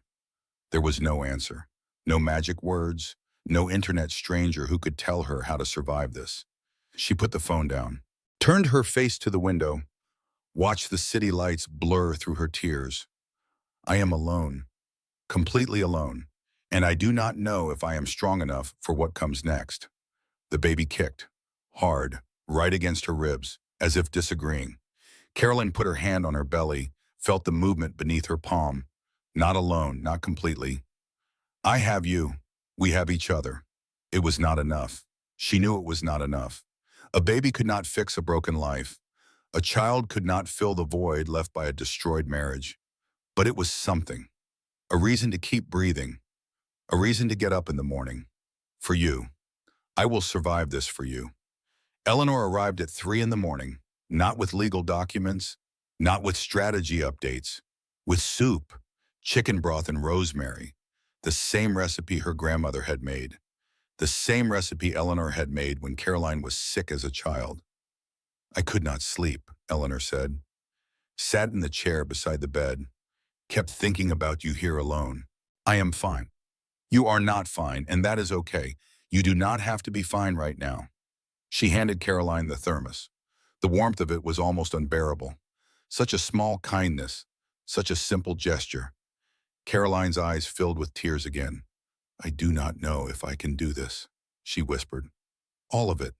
The divorce, the custody battle, raising a baby alone. I do not know if I am strong enough. You are. How do you know? Because I know you better than anyone, better than Marcus ever did. I have watched you survive things that would have broken other people, and you are still here. I do not feel strong, I feel terrified. Courage is not the absence of fear, it is acting despite the fear. And you have been doing that every day since the gala. Carolyn looked at her mother, at the woman who had spent 30 years fighting other people's battles, who had seen marriages implode and fortunes dissolve and people destroy each other in the name of love. Tell me the truth, she said. Do I have a chance against him, with all his money and lawyers and connections? Yes, you have more than a chance. You have evidence, you have a team, and you have something Marcus does not have. What is that? You have nothing left to lose. He is fighting to protect his empire, his reputation, his image. You are fighting for your daughter. That kind of motivation is worth more than all the money in the world. What if it is not enough? Then we go down fighting, together. but I do not think it will come to that. Eleanor took her daughter's hand, held it, the way she used to hold it when Carolyn was small and scared of thunderstorms. I am sorry, Eleanor said. For what? For seeing this coming and not saying more. For standing at your wedding and mourning instead of speaking. For letting you walk into a trap I could have warned you about.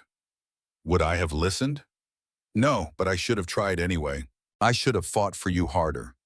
You are fighting for me now. Yes, and I will keep fighting until there is nothing left to fight. They sat in silence, mother and daughter, connected by blood and history, and a future that was uncertain, but not hopeless. I need you to promise me something, Carolyn said. Anything. If something happens to me, during the delivery, if something goes wrong, nothing is going to go wrong. But if it does, promise me you will take care of her. Promise me you will tell her who I was before Marcus, before everything fell apart. Eleanor's eyes were wet, the first time Caroline had seen her mother cry in years. I promise, but you are going to be there to tell her yourself. We are going to get through this. All three of us. The words were not a guarantee, could not be a guarantee, but they were something. Carolyn closed her eyes, let the exhaustion finally take her. And somewhere in the darkness, she felt something shift, something break loose, something that might have been hope. Mirror technique moment.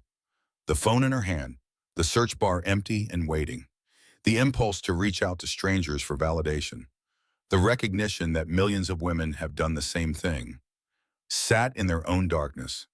Search for answers that no algorithm could provide. She is not alone, not really. She is part of a sisterhood of survivors. Women who trusted the wrong men. Women who lost themselves in love. Women who found their way back. She does not know this yet, but she will. Dr. Palmer released her 2 days later. The blood pressure was under control. The baby was stable. The immediate crisis had passed. But Caroline was different. Something had changed in that hospital room. In the darkness and the fear and the tears, she had hit bottom. And bottom, she was discovering, was a solid place to stand. Modified bed rest, Dr. Palmer reminded her. Short walks, light activity, no stress. I understand. I mean it, Caroline. Your daughter needs you to take this seriously.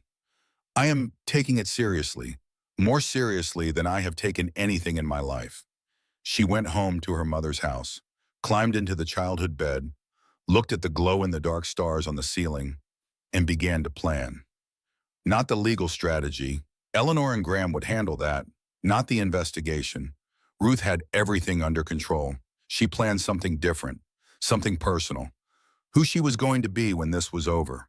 What kind of mother, what kind of woman, what kind of life she wanted to build from the wreckage. She made lists, goals, dreams that had nothing to do with Marcus Ashford. Go back to art curation, maybe at a smaller gallery. Somewhere she could discover new artists, help beautiful things find their place in the world, teach Grace about art, about beauty, about seeing the world with curious eyes. Travel, not to fancy resorts, to museums, to places where creativity bloomed. Paris, Florence, Barcelona. Be happy. Not dependent on a man, happy. Happy in herself, for herself, because of herself. The list grew longer, filled notebooks, became a map for a future she was beginning to believe in. The call from Vanessa came on a Thursday. Eleanor brought the phone to Caroline's room. She wants to talk, says she has information, says she is ready to make a deal. What kind of information? She would not say, just that it is important and time-sensitive. Carolyn thought about it, about the woman who had stood at the gala wearing her grandmother's diamonds, about the smile on her face, about all the nights she must have spent with Marcus while Caroline waited at home, oblivious. She should hate Vanessa. Part of her did, but another part remembered what Ruth had discovered. The pregnancy, the termination, the embezzlement born of desperation. Vanessa was not the enemy. She was another victim. Another woman who had trusted Marcus Ashford and paid the price. I will meet with her, Carolyn said, but not here, somewhere neutral. Are you sure in your condition? I need to look her in the eyes. I need to understand. Eleanor nodded, did not argue. She understood the need for closure. The need to face the people who had hurt you. The coffee shop was in Greenwich. Quiet, upscale. The kind of place where people discuss divorces and betrayals over artisanal lattes. Caroline arrived first, sat in a corner booth, watched the door. Vanessa appeared at 2 o'clock exactly. She looked different than she had at the gala. Smaller, older. The confidence stripped away, leaving something raw and frightened underneath. She slid into the booth across from Caroline. Did not order anything. "Thank you for meeting me," she said. "I know I have no right to ask anything of you." "You are right. You do not have the right. But I am here anyway. So talk." Vanessa took a breath, let it out slowly. "I did not know," she said. "About most of it. The hidden money, the vasectomy, the therapy scheme. He kept me in the dark." "But you knew he was married. You knew I was pregnant." "Yes, I knew that. And you did not care." "I told myself I did not care. I told myself you were in the way, that he would be happier with me, that the marriage was already over and I was just helping it end." That is what people tell themselves when they do terrible things. Yes, it is. They looked at each other. Two women who had loved the same man, two women he had used and discarded. "Why are you here?" Carolyn asked. "What do you really want?" "I want out. Marcus is cutting me loose. The embezzlement investigation is making me a liability. He had his lawyer send me a letter threatening to press charges unless I disappear quietly." "So you are here to save yourself?" "Yes, but I am also here because I have information, things Marcus said, documents I copied, recordings I made." "Why would you record him?" "Insurance. I knew what kind of man he was. I just thought—" She stopped, laughed bitterly. "I thought I was different. I thought he would never turn on me the way he turned on everyone else." "What do you have?" Vanessa pulled a flash drive from her purse, set it on the table between them. "Everything. 2 years of emails, text messages, voice recordings of conversations where he discussed how to manipulate the divorce, how to use your therapy against you, how to ensure you never saw your daughter without supervision." Carolyn looked at the flash drive, small and unassuming, capable of destroying an empire. "What do you want in exchange?" "Immunity. From the embezzlement charges, from whatever else Marcus tries to pin on me. I want protection. And if the information is not as valuable as you say—" "It is valuable, I promise you. There are things on that drive that will end him." Carolyn picked up the flash drive, turned it over in her hands. "He told me you were cold," Vanessa said quietly, "that you trapped him, that the pregnancy was your way of holding on to his money. What do you think now?" "I think he says that to everyone. I think he has a script, a performance, and we all fell for it. The necklace at the gala, did you know he was going to do that?" Vanessa shook her head. "I knew he was planning something. He said it would be a grand gesture. I thought—" She stopped, her eyes wet. "I thought he was going to propose. I thought he was finally going to choose me. Instead, he used us both, made us both into spectacles." "Yes." Silence. Long, heavy, the weight of shared betrayal pressing down on both of them. "The necklace is not a gift," Carolyn said finally. "It is a collar. He puts it on whoever he wants to control." Vanessa flinched. "I know that now. I gave it back. To your mother's investigator. I could not stand to look at it anymore." "You gave it back?" "It was never mine. I knew that the moment he put it around my neck. It felt wrong, heavy, like it was judging me." Carolyn slipped the flash drive into her purse. "My lawyers will review everything. If the information checks out, we will talk about immunity." "Thank you." "I am not thanking you. I am using you, just like Marcus used both of us. The only difference is I am being honest about it." Vanessa nodded, accepted the terms. "One more thing," she said as Caroline stood to leave. "The baby, your daughter. Do not let him anywhere near her. He will use her, the way he uses everyone. She deserves better than that." "I know. I am sorry for everything, for being part of this, for not seeing what I should have seen. I am sorry, too, for what he did to you." They looked at each other one last time. Not friends, probably never would be. But something had shifted, an understanding that only survivors of the same wreckage could share. Carolyn walked out of the coffee shop, into the December sunshine, into a future that was starting to look possible. Validation whisper number 4. I am not just leaving him. I am showing everyone who he really is, and I am not doing it alone. Breathing room that evening. Caroline in her mother's garden. The December cold sharp against her face. The roses are bare stems now, dormant, waiting for spring. She thinks about new beginnings, about things that die and come back stronger, about the woman she is becoming. The baby kicks, a reminder, a promise. Bong. We are going to be okay, she whispers. I finally believe that. The flash drive changed everything. Graham spent 2 days verifying the contents. Every document authenticated, every recording confirmed. Vanessa had not exaggerated. She had been meticulous, careful, building a case against Marcus for 2 years without him ever suspecting. This is extraordinary, Graham said at the strategy meeting. We have conversations where he explicitly discusses hiding assets from Carolyn. We have emails where he instructs Dr. Mitchell on what to document. We have everything. Everything except a confession to murder, Ruth added dryly. Though at this point, I would not be surprised. Eleanor spread the key documents across the table. The board meeting is tomorrow. Marcus will be presenting the revised IPO timeline, trying to reassure investors that the company is stable despite the personal drama. And we are going to make sure they see these? Not directly. That would be too obvious. But certain board members will receive anonymous packages at their homes tonight. Packages containing a selection of the most damaging material. What about Marcus's lawyers? They will know we are behind it. They will suspect, but they will not be able to prove anything. And by the time they figure out how to respond, the damage will be done. Carolyn listened to them plan, the strategy, the timing, the calculated destruction of a man who had tried to destroy her first. I want to be there, she said. Everyone looked at her. At the board meeting, I want to be there when he realizes what is happening. That is not a good idea, Eleanor said carefully. You are supposed to be on bed rest, and the stress. I need to see his face. I need to know this is real. Carolyn, please, Mom. I have spent 3 years being kept in the dark. I need to see the light. Eleanor studied her daughter, saw something that had not been there before. A hardness, a determination.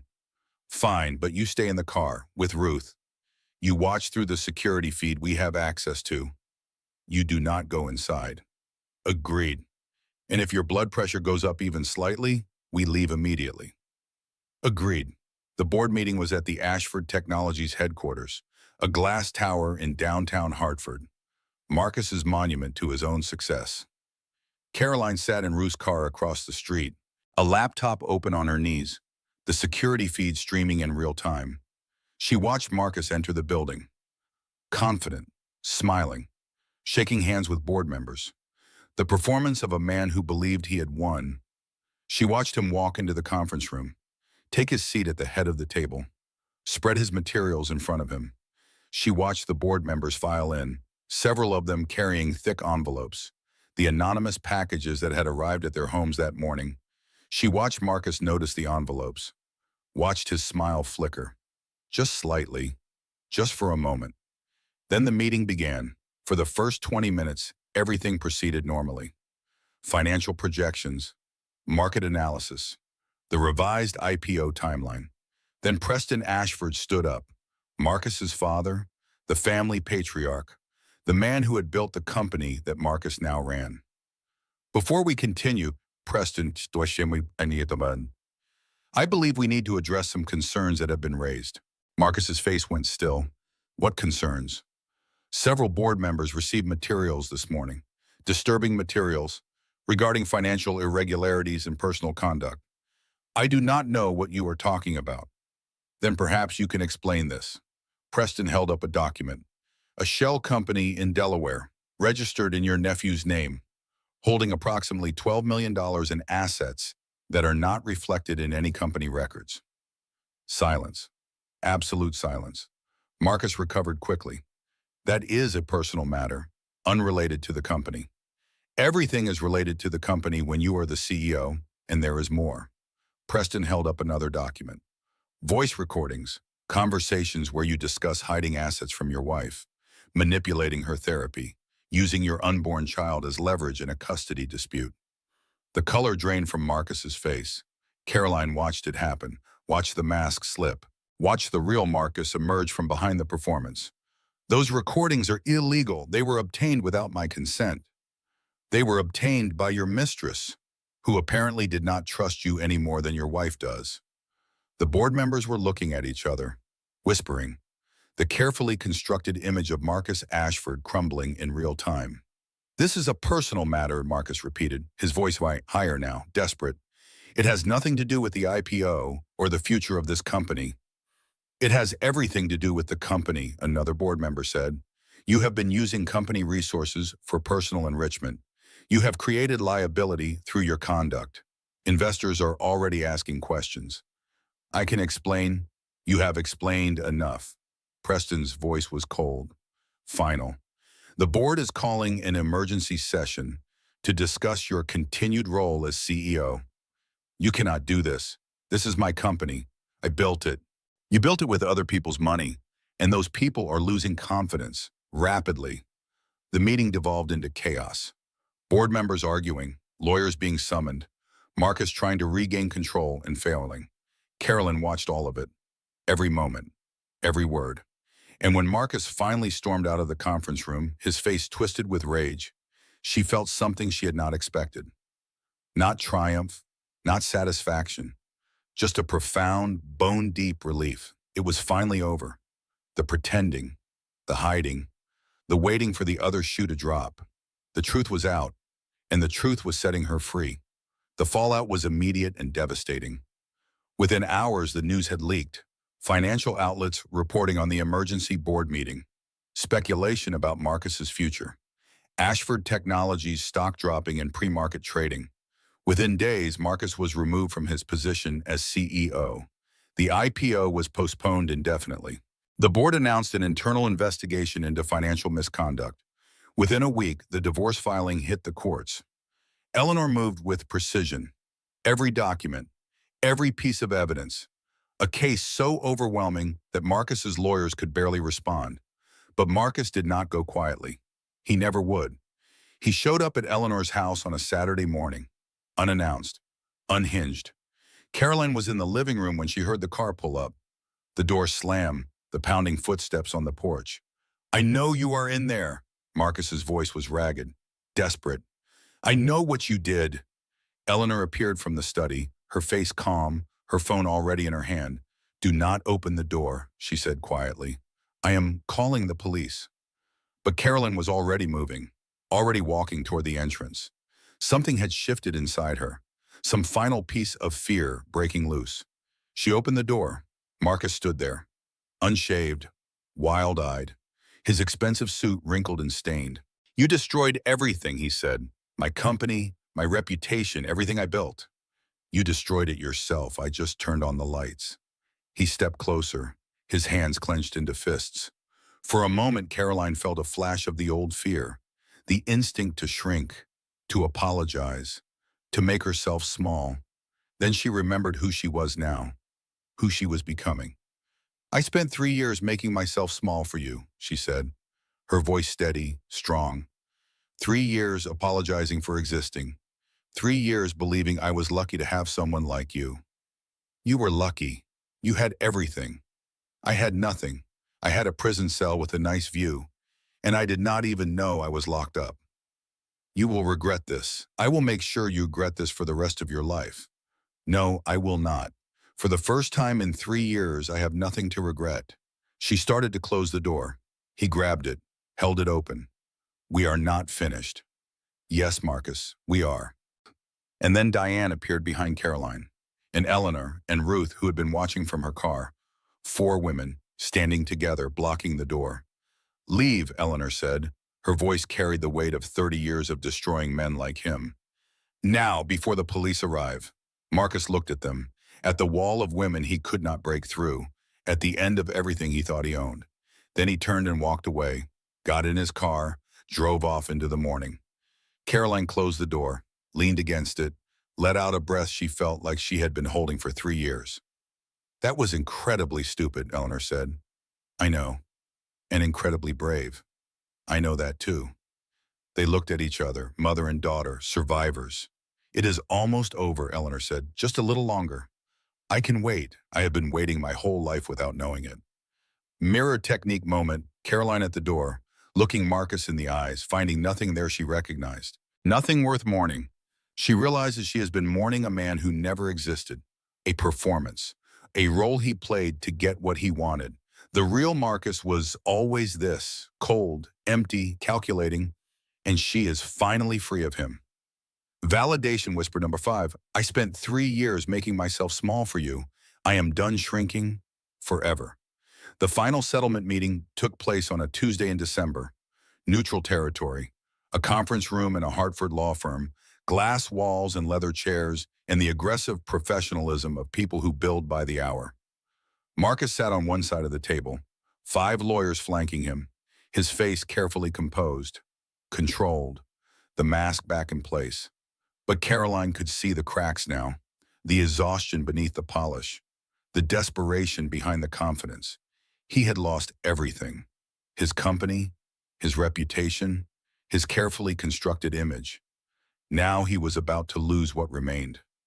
Eleanor and Graham sat on Caroline's side, 3 associates behind them, a wall of legal expertise. The counteroffer Marcus's team slid across the table was predictable, insulting, a fraction of what they had demanded. Eleanor did not even look at it. We are not here to negotiate, she said. We are here to inform you of our terms. Your terms? Marcus's lead attorney scoffed. Your client is a housewife with no income and no assets. She should be grateful for whatever Mr. Ashford is willing to offer. My client is the mother of Mr. Ashford's child. She is also the holder of evidence that could destroy what remains of his reputation. And she is represented by lawyers who have not lost a case in 30 years. You are bluffing. I never bluff. Eleanor pulled a document from her briefcase. These are our terms. Full custody of Grace Eleanor Ashford, sole decision-making authority regarding her education, health, and welfare. No unsupervised visitation until Mr. Ashford completes a psychological evaluation and parenting class is approved by the court. That is unreasonable. There is more. The Connecticut estate, current market value $12 million. The grandmother's diamond necklace, which was illegally removed from my client's possession, and 61% of Mr. Ashford's liquid assets, based on the full accounting of hidden funds discovered during our investigation. 61%? That is actually less than she is entitled to under Connecticut law, given the extent of fraud Mr. Ashford has committed. We are being generous. Marcus finally spoke, his voice tight, controlled. I will never agree to this. Then we go to trial and everything we have, every document, every recording, every piece of evidence becomes public record. The financial fraud, the vasectomy reversal, the conspiracy with Dr. Mitchell, all of it. You would not dare. Watch me. Silence.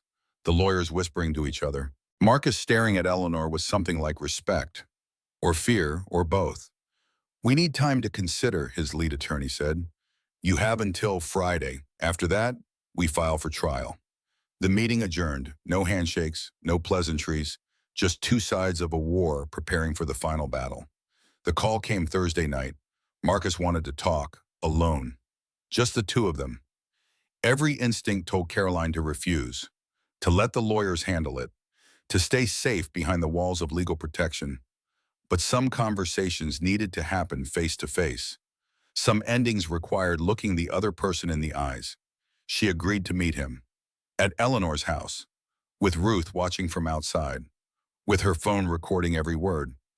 He arrived at 8 o'clock, came in through the front door, stood in the living room where she had stood so many times as a child. He looked smaller somehow, diminished. The billionaire brought low. I am going to accept your terms, he said. All of them. Wait, gone? Because I do not have a choice, and because, he stopped, took a breath, and because I deserve this. Caroline stared at him, waited. I never loved you, he said. Not the way you deserved, not the way you wanted. You were a means to an end, a piece in a game I was playing. I know. I know you know. I just wanted to say it, out loud, so there is no confusion about what this was. What was it? For you? Control, power, the satisfaction of making someone need me. He laughed bitterly. I was very good at it for a long time. Until you were not. Until I was not. They stood in silence. Two people who had shared a bed and made a child and never truly known each other. I am sorry, Marcus said. The words hung in the air. Carolyn examined them, tested them for sincerity. No, you are not. You are sorry you got caught. You are sorry you lost. You are not sorry for what you did. Maybe not, but I am saying it anyway. Make of it what you will. I will make nothing of it. Your apology means nothing to me. I know.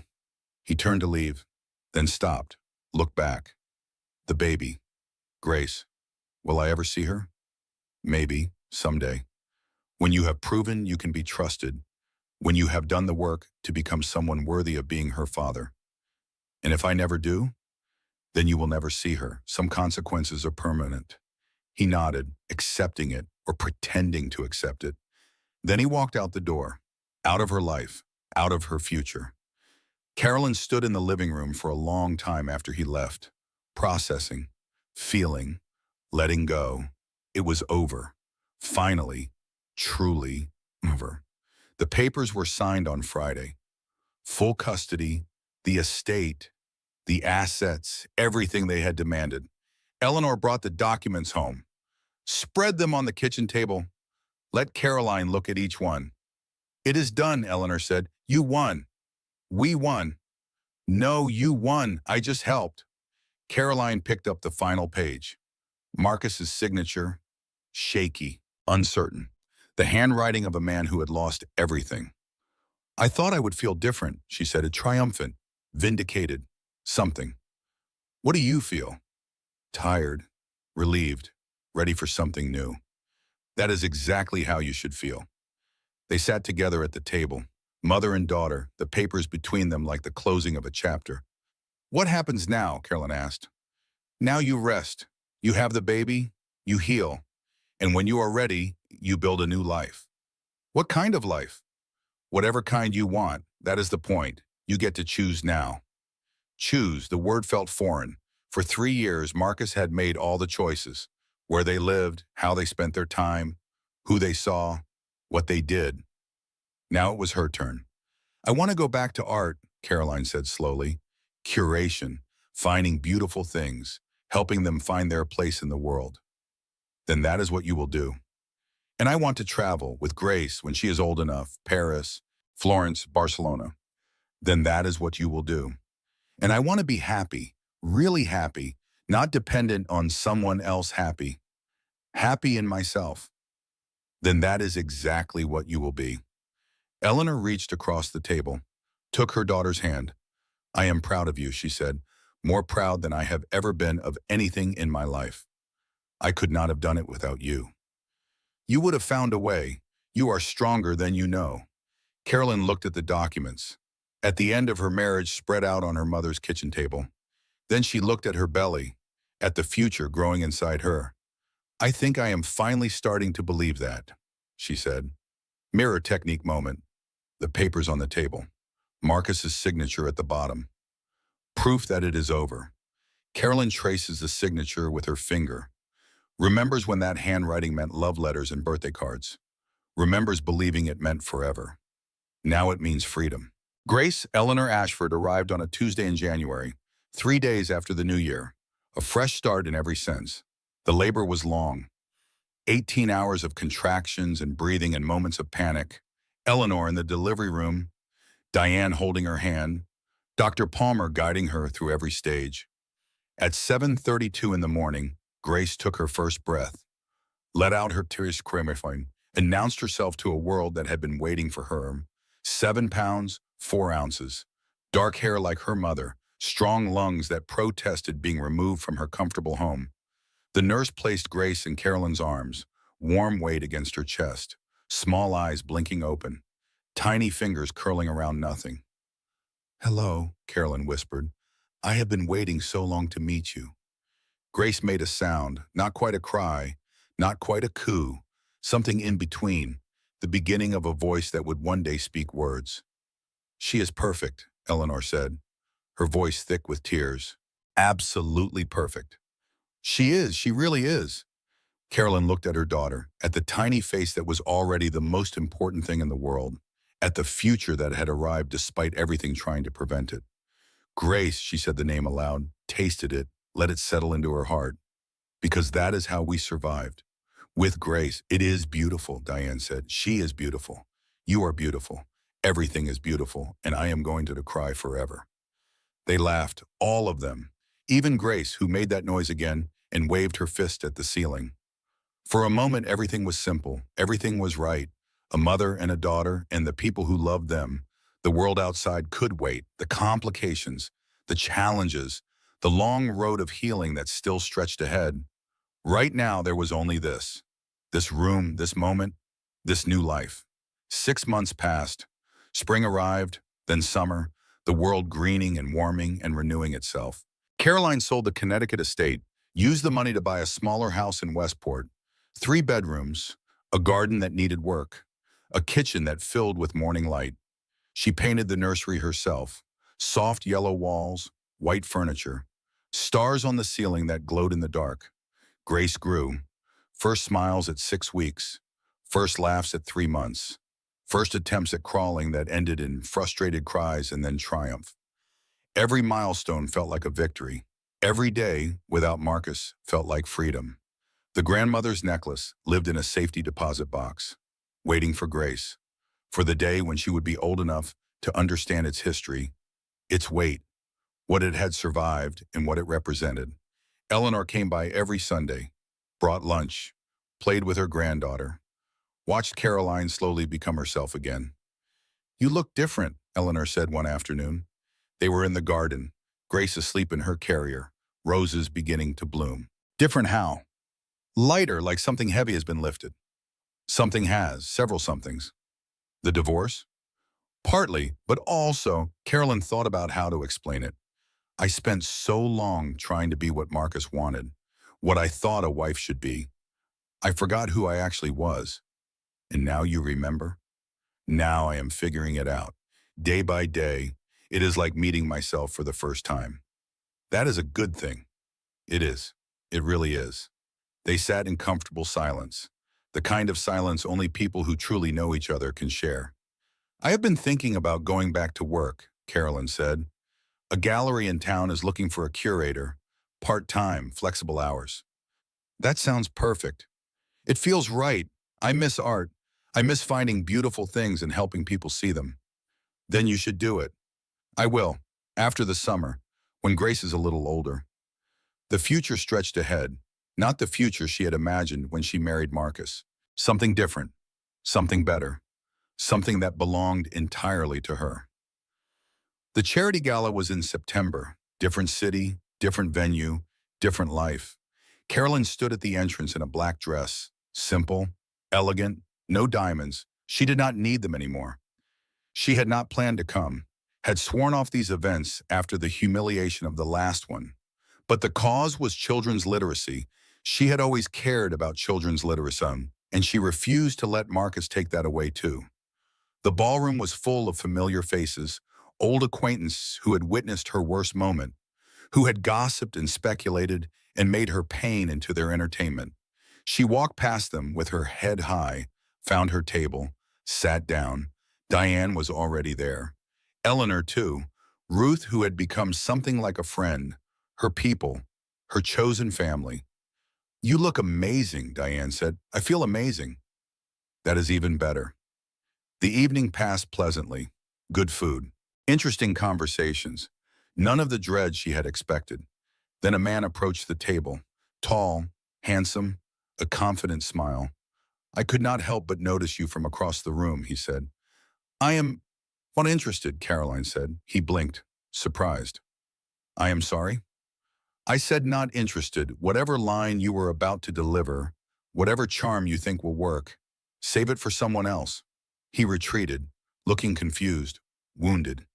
Diane laughed. "That was harsh. That was self-preservation." "Same thing sometimes." Carolyn smiled, took a sip of wine, looked around the room at all the people who no longer had the power to hurt her. "I never thought I would be happy again," she said quietly. After everything. I thought happiness was something that had been taken from me permanently. And now I know better. Happiness is not something anyone can take. It is something I create every day, in small moments and big ones. That is very wise. I learned it the hard way. The evening ended late. Carolyn drove home through quiet streets, past sleeping houses and darkened windows. Grace was with Eleanor for the night, a grandmother who would spoil her hopelessly. The house was dark when Caroline arrived. She walked through empty rooms, turned on lights, made tea, sat on the couch with her hands wrapped around the warm cup. A year ago, she had been Mrs. Marcus Ashford, a title that defined everything she was and everything she was supposed to be. Now she was just Caroline, mother, survivor, artist, work in progress. It was more than enough. Grace woke at dawn. Caroline lifted her from the crib, carried her to the rocking chair by the window, the same kind of chair that had been in the nursery she never finished at the Ashford estate. This one was better. This one was hers. "Good morning, little one," she whispered. Grace cooed, reached for her mother's face. Those small fingers that had gotten so much stronger in 6 months. "We are going to have a good day," Carolyn said. "We are going to go for a walk, see the ocean, watch the waves, and then we are going to come home and make a mess in the kitchen trying to cook something." Grace made a sound that might have been agreement. "And someday, when you are older, I am going to tell you everything. About your father, about what happened, about how we survived." The baby looked at her, those dark eyes that seemed to understand more than any infant should. "But not today. Today is just for us." Caroline looked out the window, at the garden beginning to show signs of autumn, at the world slowly changing, at the future that was wide open and waiting. "He took the diamonds off my neck in front of 300 people. He thought he was stripping me of value. What he did not understand, what men like him never understand, is that my worth was never in the stones, it was in the steel. I am Caroline, mother, survivor, whole person, and I am just getting started." Mirror technique moment. Caroline catches her reflection in the window. The morning light soft on her face, her daughter in her arms. She smiles at herself, a genuine smile, the first of many. The woman looking back is someone worth knowing. Final validation. Whisper. The prison door had been unlocked the whole time. I was my own warden. Now I am free. And that is the story of how Caroline Ashford went from broken to unbreakable.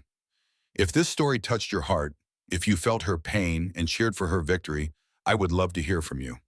Drop a comment below and tell me your favorite moment. Was it when Eleanor started recording? When Vanessa switched eyes? Or that final confrontation at the door? If you enjoyed this story, please give it a thumbs up. It helps more than you know. Share it with someone who needs to hear that starting over is possible. And if you want more stories like this, hit that subscribe button and the notification bell. I have something special coming next week that you will not want to miss. Thank you for staying until the end. You are the reason I tell these stories. Until next time, take care of yourselves. And remember, your worth is never in the diamonds. It is in the steel.